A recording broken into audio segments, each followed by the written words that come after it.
The Outer Worlds is the kind of game that shakes my beliefs to the core.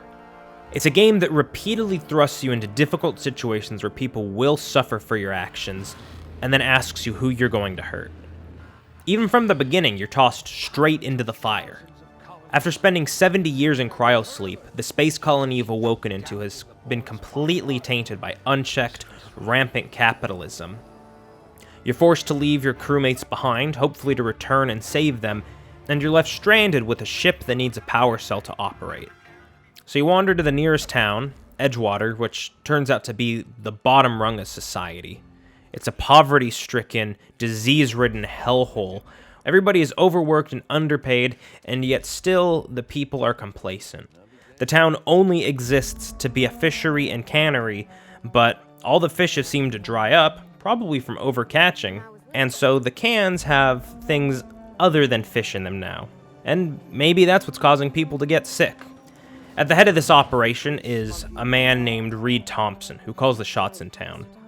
He immediately comes off as a callous man that's much more concerned with the results and progress of town than of the people themselves. He tells you that Edgewater does have a power cell that's powering their town, but he tells you there's a group of deserters that he would like to return to town that also have a power cell. So you go visit the deserters, and you find that they are a tribe of people that have completely forsaken capitalism. They're a group of people that were fed up with their living conditions and so took matters into their own hands, and now they're living off the land. A woman named Adelaide leads them, who left because her son died of a preventable sickness in Edgewater, and so she had nothing left to lose. And obviously, they don't want their power taken away either. So who's right here? I don't think that anybody is particularly wrong or right. It's sad, but the people of Edgewater know no better. This is reality to them. They've been conditioned to ask no questions, to work horribly, to be wholly owned by business. Meanwhile, the deserters are living a much better life.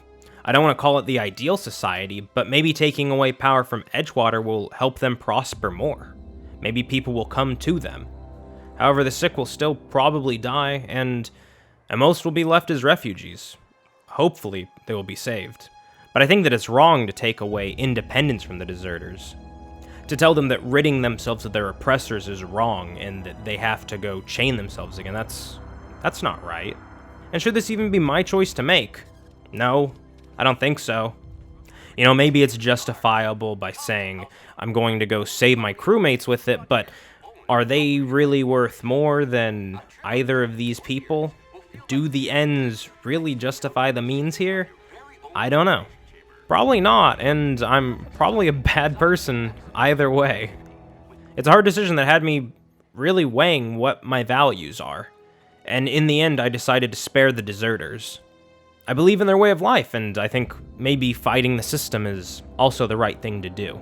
At least it's a better option than just keeping the status quo and hoping things will get better.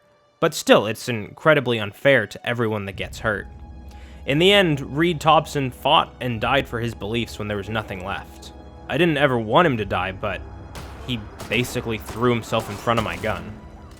And that got me questioning if he was really a bad guy, or if he was just morally ambiguous like everyone else.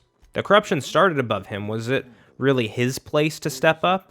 Although he was a leader, he was really just another cog in the machine at the end of the day. Could he have been replaced just as easy? Maybe by someone worse? I don't know. Either way, I still feel guilty about it all. I'm sure there was a better way for it all to go down in the end, but, hindsight's 20/20. This kind of choice is why I like RPGs like this. There's something empowering about being thrust into difficult situations and being forced to pick between two equally flawed sides. Games like this make me reflective about my beliefs on the world and what I think is right and wrong. And it gives my actions meaning and permanence. The collapse of Edgewater left its workers bereft of any purpose in life.